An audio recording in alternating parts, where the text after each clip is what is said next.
here's what you just were summarizing. And then I'm going to have you go back and we're going to have you do this correctly. So what I'm trying to get you to the point of is figuring out what happens in the long run to your to these firms. All right, so you guys had profits. Brady, you had a profit, right? I mean, you start with a profit, right? Everyone start with profit. If you have profits, if you guys have a profit, what ends up happening is you increase the number of suppliers, which means you shift supply. You shift supply to the right. Okay, that's what happens. And now what that is that caused your price to decrease, correct? And it also caused your quantity to increase.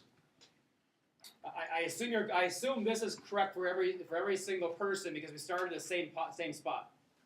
Now, some of you shifted and then you still had a profit. And so if you're left with a profit, you have to shift more. Some of you shifted so much you now have losses. The question I have for you is, when does that shifting stop? Why does it stop at the shutdown point? Because no firm is shut But no. Okay. I got ahead of myself. I thought you gave me the correct answer. That was actually the wrong answer. Sorry. I won't say what your name is in the video. When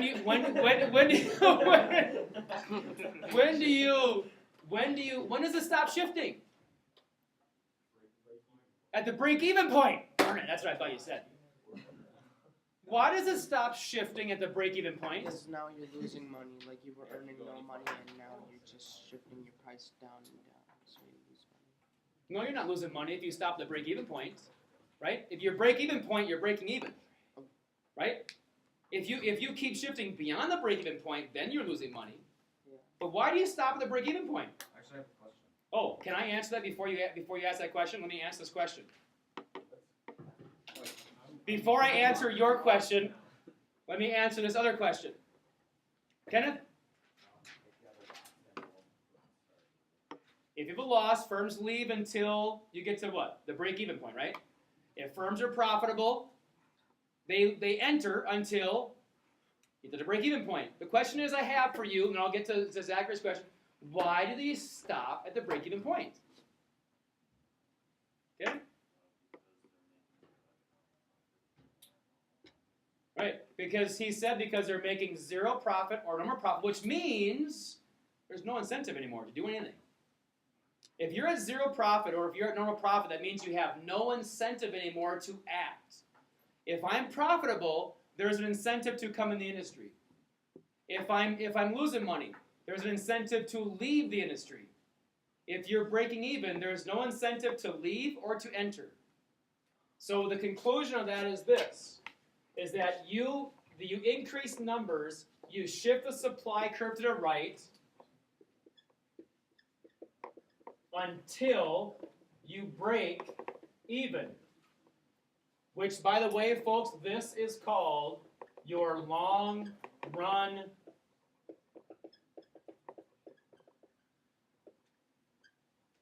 It's called your long run equilibrium. That's what it's called. Your long run equilibrium is if you're profitable, you keep shifting until you get to the break-even point. And then the opposite down here, if you have a negative profit, you decrease your numbers, which means you shift the supply left.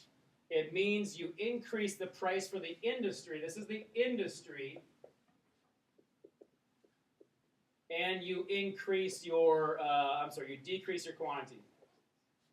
And you do that until you break even.